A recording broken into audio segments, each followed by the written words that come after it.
అవును నేను రెండింటికి అన్నాను. చాలా సంతోషం. మీ శ్రద్ధకి నేను మంగళాశాసనం చేసుకున్నా. అందుకే అని కూర్చున్నారు మీరంతా. మీ అందరి దగ్గర నీళ్ళు ఉన్నాయా? దీపాలను వెలిగించారా?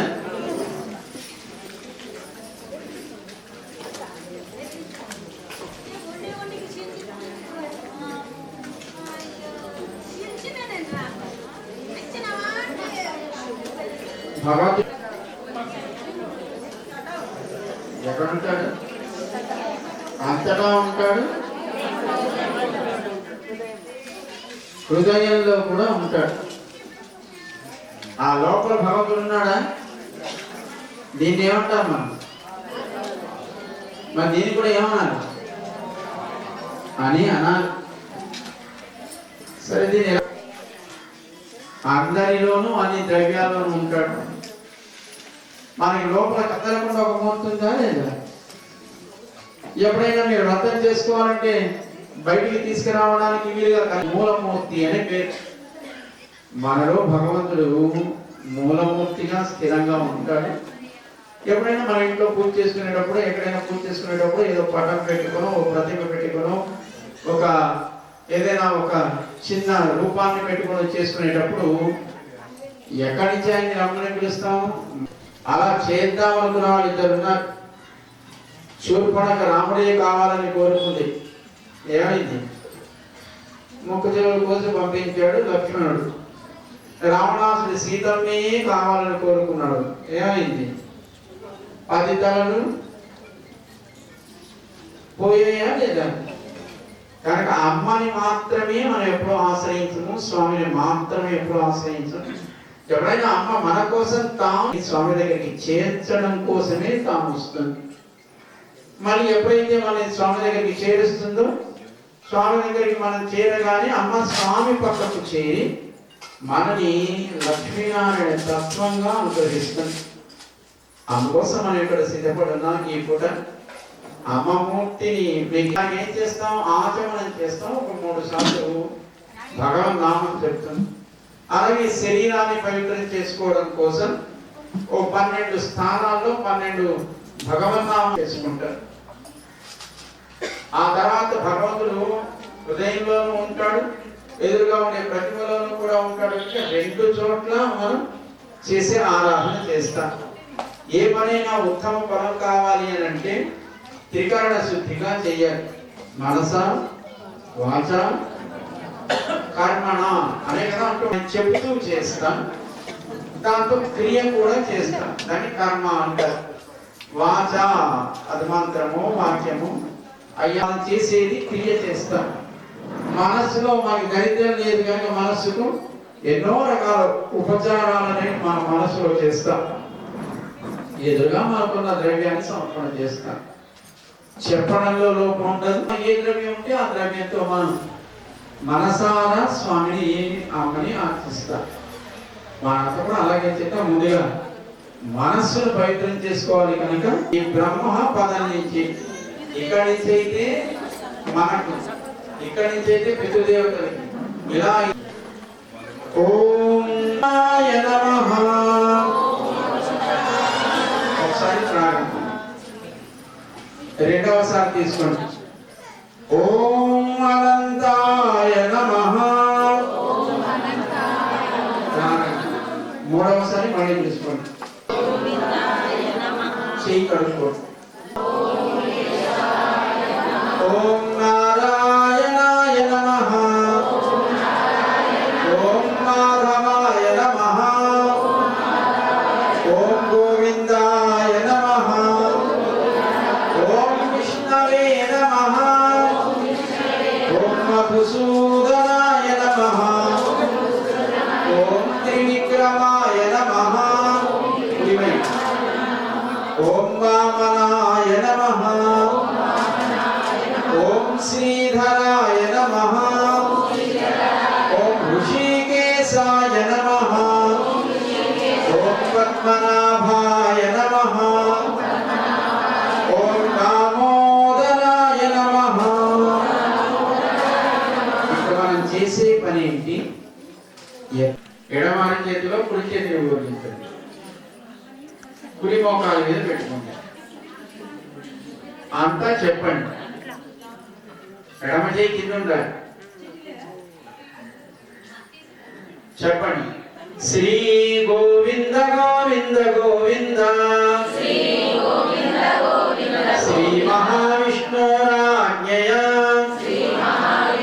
ప్రవర్తమానస్య అద్య బ్రహ్మణః ద్వితీయ పరార్థే శ్రీ శ్వేతవారాహ కల్పే వైవస్వతమన్వంతరే కలియుగే ప్రథమ పాదే జంబూద్వీపే భరతవర్షే భరతఖండే మేరోః దక్షిణ దిగ్భాగే శ్రీరంగస్య ఉత్తర దిక్ప్రదేశే గంగా కావేర్యోః మధ్యదేశే భగవదాలయే భగవన్ మండపే.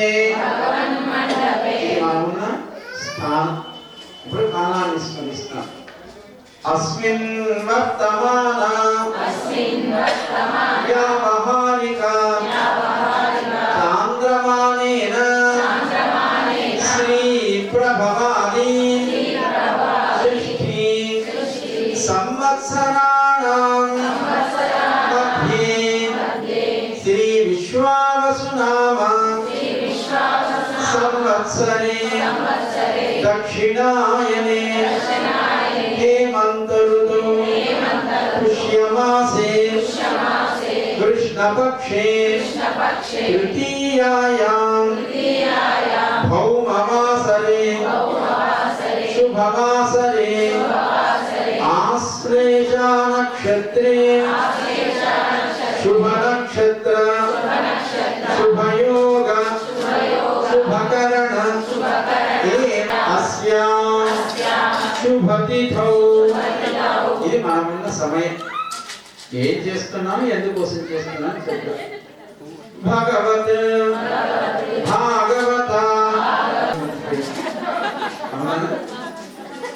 అనామిక అని చిటికెన వేలు పక్కన ఉంటుంది.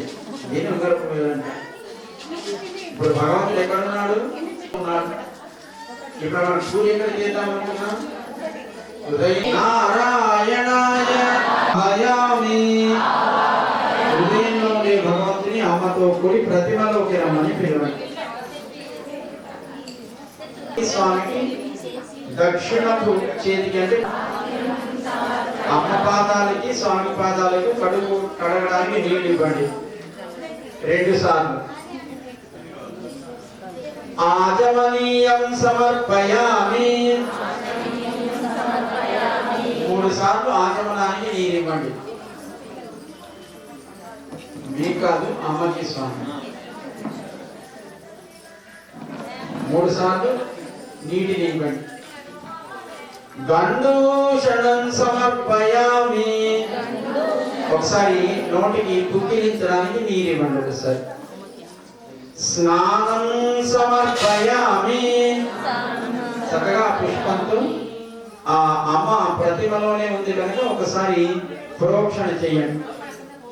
పులోత వస్త్రం సమర్పయామి చక్కగా మీ దగ్గర వస్త్రం ఉంటుంది, మీ ఆయన ప్రతీకగా ఏదో పెట్టుకున్నారు కదా, దాంతో చక్కగా చందనము పసుపు ఉంటే అమ్మకి స్వామికి.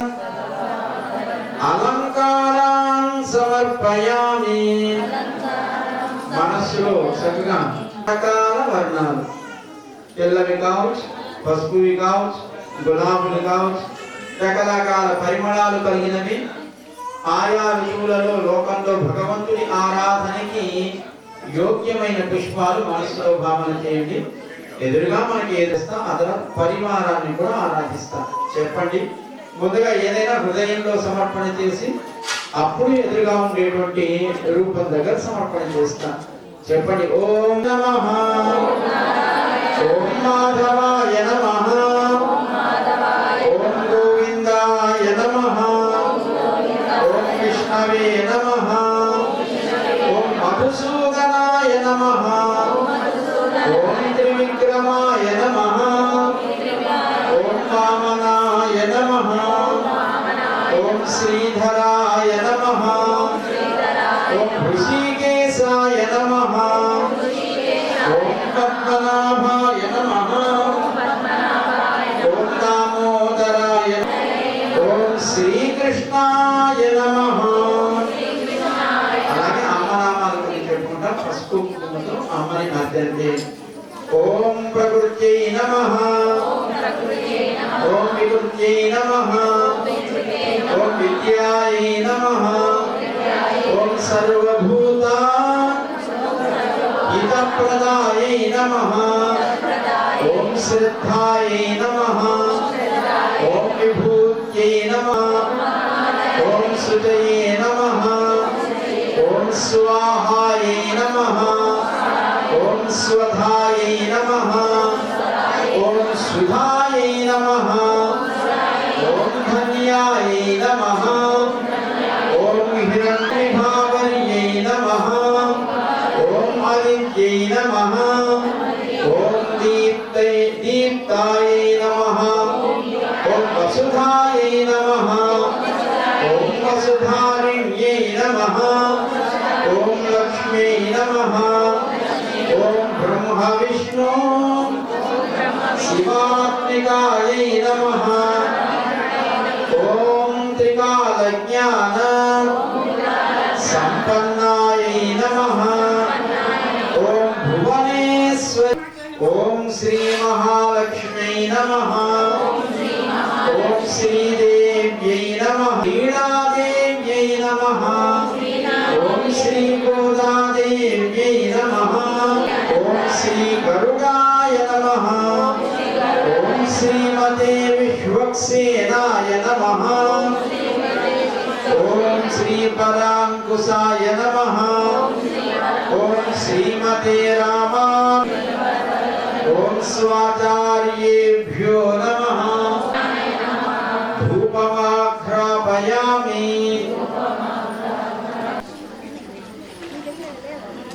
దీపం సందర్శయామి.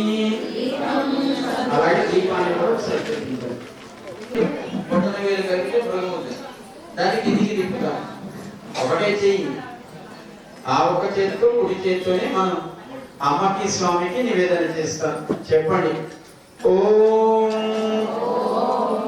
ఓం ఓం మనసులో చేయండి, సమర్పణ చేయండి. ఒకసారి నీటిని అందించండి. మళ్ళీ చెప్పండి. ఓం ఓం ఓం ఉత్తరాపోసనం సమర్పయామి. ఒకసారి ప్రసాదం చుట్టూ నీటిని తిప్పండి. హస్తో ప్రక్షాళయామి. అమ్మకి స్వామికి చేతులు కడుక్కోవడానికి నీరు ఇవ్వండి ఒకసారి. పాదౌ ప్రక్షాళయామి. చక్కగా పాదాలు కడగడానికి నీరు ఇవ్వండి 2 సార్లు. తాంబూలం సమర్పయామి. ఏదైనా తమలపాకు ఒక్క ఉంటే దాని ఒకసారి అమ్మకి స్వామికి సమర్పణ చేయండి. గండూషణం సమర్పయామి. నోటికి పుక్కిలించడానికి ఒకసారి నీరు ఇవ్వండి. మీ పిల్లవాడు బయట నుంచి వచ్చిన తర్వాత ఏం చేస్తారు? తీస్తారా? తీసిన తర్వాత ఏం చేస్తారు? 2 మిరపకాయలు ఉప్పు నీళ్ళలోనో నిప్పులోనో పడేస్తారు. స్నానం చేసిన తర్వాత దిష్టి తీస్తారా? చివరగా ఒకసారి నీళ్ళు చుట్టూ తిప్పి పోస్తారా లేదా? అదే దిష్టి తీయడం అంటే. భోజనం పెట్టిన తర్వాత దిష్టి తీస్తారా? చివరి ముద్ద ఒకసారి చుట్టూ తిప్పి పడేస్తారా లేదా? మనకి పిల్లవాడి మీద ఉండే ప్రేమ, నవమాసాలు కని పెంచిన తల్లి కూడా తన దృష్టి పిల్లవాడికి ఏ రకమైన ప్రమాదాన్ని కలిగించకూడదు అని భావిస్తుంది. అలాగే ఈ సకల జగత్తుకు కారణమైనటువంటి భగవంతుడికి కూడా మరి మన పిల్లవాడికి దృష్టి తీసిన తర్వాత వస్తువులన్నీ మనం మళ్ళీ వాడామా? అలాగే స్వామికి ఇచ్చిన హారతి కూడా ఏం చేయాలి? అంచుకోవడం మీద అక్కర్లేదు. అందరూ మంగళహారతి ఇవ్వండి అమ్మకి స్వామికి. శ్రీయకాంతాయ కళ్యాణ నిధయే నిధయేర్థినాం శ్రీ వెంకట నివాసాయ శ్రీనివాస పల్లవిత పాలిత సప్తలోకి నిర్వాహకో రహిత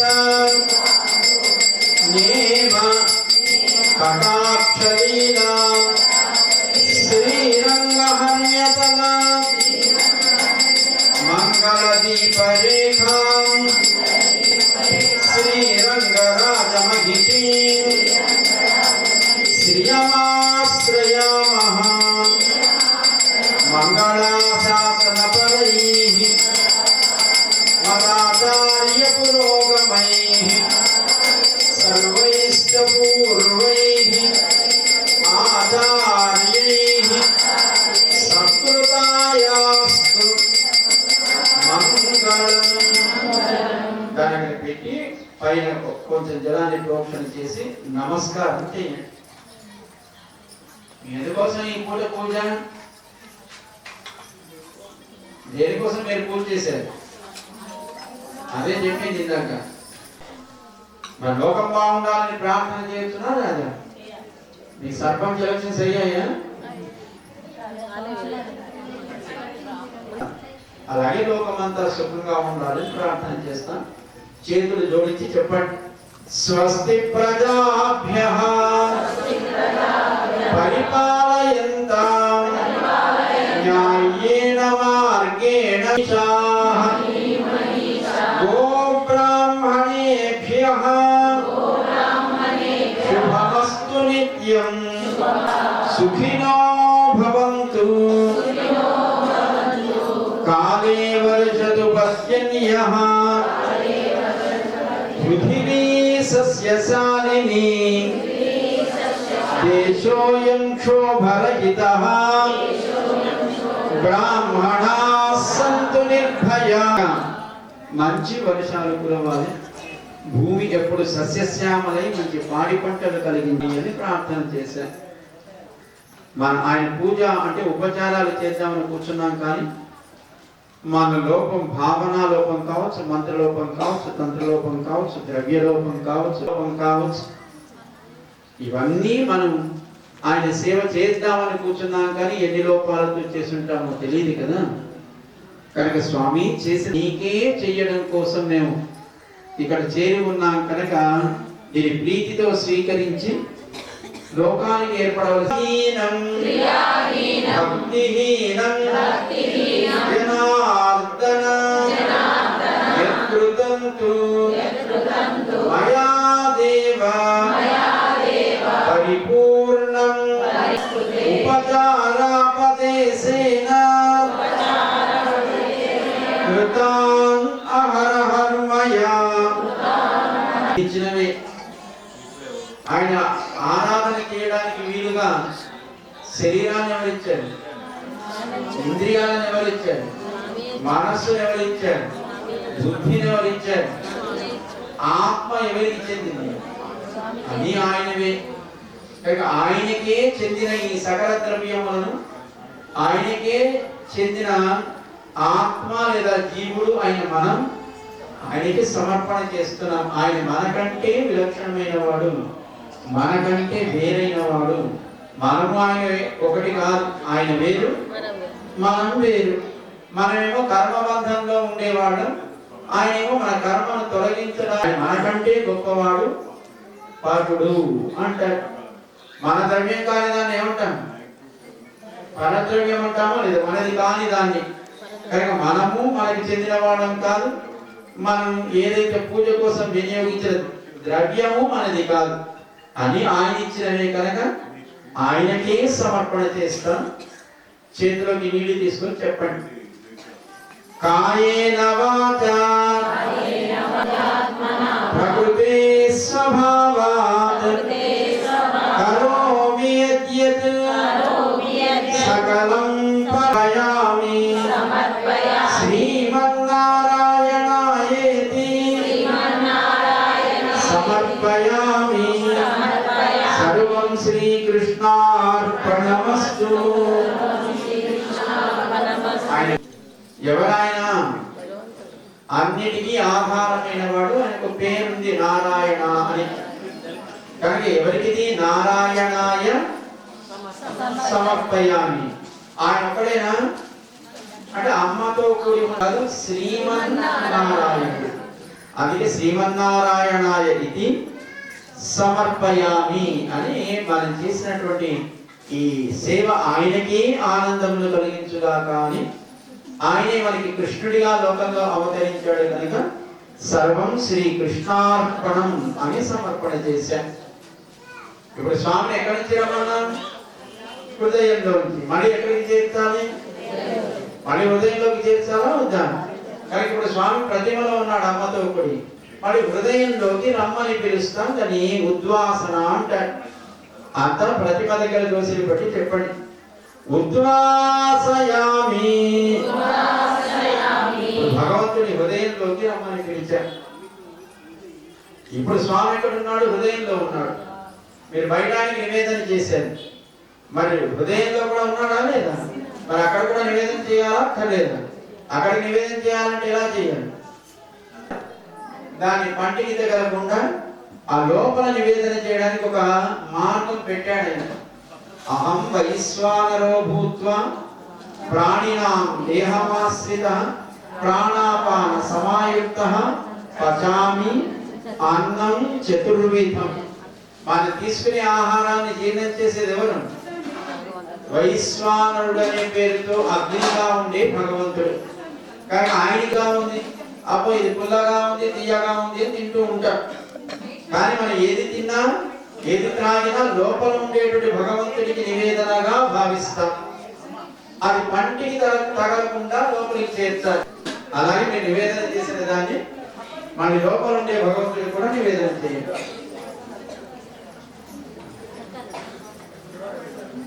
అనే కదా చక్కగా విశ్రాంతి చేసుకుంటున్నాడు. ఆయనకి ఆ మందిరంలోనే చక్కగా గోలపాడి ఆ లోపలికి మళ్ళీ ఏ ఆసరి ప్రవృత్తులు చేయకుండా చక్కగా మందిరం తలుపులు మూసి ఆ తర్వాత బయట సుదర్శన భగవానుడి కాపలా ఉంచి మళ్ళీ మన మండపంలోకి చేరుకుంటారు. ఆయన దానికి అంగీకరించారు.